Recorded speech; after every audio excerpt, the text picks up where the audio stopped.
What's up guys, in this short tutorial I will show you how to fix the issue when your Wi-Fi is not showing up or not connecting properly on Windows 10. This should be quite an easy tutorial, but if you still have any questions then leave a comment and let me know. First, type Internet Properties in your taskbar search and hit enter. In your Control Panel Internet Settings, navigate to the Advanced tab and select Restore Advanced Settings.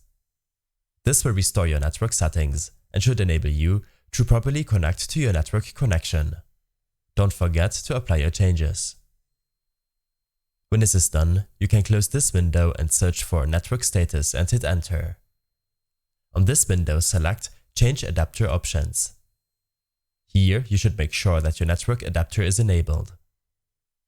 Next, make sure that your network adapter driver is up to date. Search for Device Manager in your taskbar search. On this window, expand Network Adapters. Double-click the network adapter you failed to connect to, and here, in the Driver tab, select Update Driver, and then search automatically for updated driver software. In case it's still not working, then search for CMD and hit enter to open up your command prompt. All of the commands will be listed in the description below. Use the command netsh winsock reset.